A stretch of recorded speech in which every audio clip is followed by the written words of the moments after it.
তানহার জন্মদিনে আজকে বাবা মেয়ের পছন্দের রান্নাবান্না করলাম। এবার খুব বায়না ধরেছে ওর ফ্রেন্ডদের নিয়ে বাসায় ঘরোয়াভাবে জন্মদিন পালন করবে। মায়ের কাছে মেয়ের বিশেষ আবদার। তো মেয়ের জন্মদিনে কি কি আয়োজন করলাম পুরো ভিডিও দেখলেই জানতে পারবেন। হ্যালো এভরিওয়ান, আসসালামু আলাইকুম, welcome to another new blog Amena's cookery. কেমন আছেন? আশা করছি সবাই অনেক অনেক ভালো আছেন। আলহামদুলিল্লাহ, আমরাও পরিবারের সবাই ভালো আছি। সবাইকে আমার পেজে আমন্ত্রণ জানিয়ে আজকের ভিডিওটি শুরু করলাম। এই তো ওর ফ্রেন্ডরা 12টার দিকে বাসায় চলে আসলো। আজকে সারাদিন একসাথে থাকবে, আগেই প্ল্যান করে রেখেছিল। মেয়ে আমাকে সকালেই জানালো, কি আর করা, সকালবেলা সবকিছু গুছিয়ে রান্না বান্নার প্রস্তুতিও নিয়েছি। একেবারে মাথায় আসছিল না আজকে কি রান্না করব। অনেকক্ষণ বসে ভাবলাম কি রান্না করা যায়। পরে এক পর্যায়ে আপনাদের ভাইয়া আর আমার মেয়ে আমাকে আইডিয়া দিয়েছে, তুমি হাতে মাখিয়ে যে বিরিয়ানিটা রান্না করো সেটাই আজকে রান্না করে ফেলো। আর বাসায় দেখো কি সবজি আছে, ওইটা দিয়ে একটা সবজি রান্না করে নাও। বেশি একটা ঝামেলা করার দরকার নেই। আবার যেহেতু মেয়ের একটা সারপ্রাইজ কেকও বানাবো, সেটা অবশ্যই মেয়ে জানে না। আসলে প্ল্যান ছাড়া আমি কোনো কিছুই রান্না করতে পারি না। বিশেষ করে এই দিনগুলোতে আমি আগের দিন প্ল্যান করে রাখি। আবার যে কোনো কাজে আমি খুব চিন্তা ভাবনা করে কাজগুলো করে থাকি। যাই হোক, এই কাজগুলোর ফাঁকে ফাঁকে কিন্তু আমি কেকও বানাবো। এই দিক থেকে এই তো হাতে মাখি বিরিয়ানি রান্না বসিয়ে দিয়েছি। আজকে টোটালি তেমন কোনো প্রস্তুতিই ছিল না। ভাগ্যিস ফ্রিজে একটা মুরগি ছিল, ওইটা দিয়ে আজকে বিরিয়ানি রান্না করে নিচ্ছি। এই দিক থেকে সবজিও কিন্তু রান্না বসিয়ে দিয়েছি। কারণ আমাদের বাসায় কোনো অনুষ্ঠান হলে বেশিরভাগ সময় বিরিয়ানি রান্না করা হয়, কাচ্চিও রান্না করা হয় বা তেহারিও রান্না করা হয়।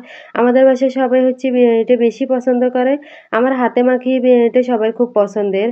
এই ছাড়া রান্না করতে বেশি একটা ঝামেলাও হয় না, খুব সহজে রান্না করে নেওয়া যায়। আজকে আমি কোনো রান্নায় আপনাদের সাথে রেসিপি আকারে শেয়ার করছি না, কারণ খুব তাড়াহুড়ো করেই রান্নাগুলো করে নিচ্ছি।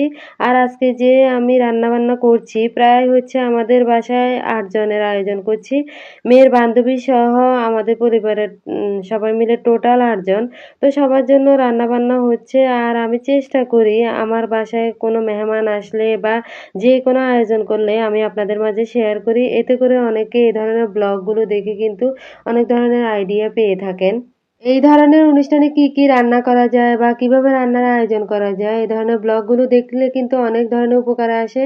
আবার অনেক ধরনের আইডিয়াও পাওয়া যায়। যাই হোক, এই দিক থেকে আমার সব রান্না বান্না হয়ে গিয়েছে, দুপুরে খাওয়ার সময়ও হয়ে গিয়েছে। এদিক থেকে মেয়ের বান্ধবীরা নিজেদের মতো করে সময় স্পেন্ড করেছে। আমি সব ধরনের কাজ সেরে এখন ওদেরকে দুপুরে খাওয়া দিয়ে নিয়েছি।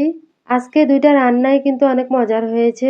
এই তো সবগুলো খাবার প্লেটে প্লেটে বেড়ে দিয়েছি, এতে করে ওরা নিজেদের মতো করে খেয়ে নিবে।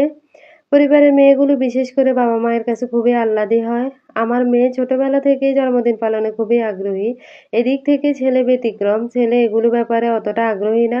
প্রতি বছর এই দিনটি আমার মেয়ের জন্য বেশি স্পেশাল, কিন্তু এবার যেন একটু অন্যরকম অনুভূতি হচ্ছে আমার। মেয়েটা যে কবে বড় হয়ে গেল বুঝতেই পারলাম না। ছোটবেলায় সে গোলগাল মুখ, কৌতূহলী চোখ আর মায়াভরা হাসির স্মৃতিগুলো এখনো মনে ঝলঝল করে। তখন ওর জন্য কেক কাটার মানেই ছিল অনেক বেশি স্পেশাল।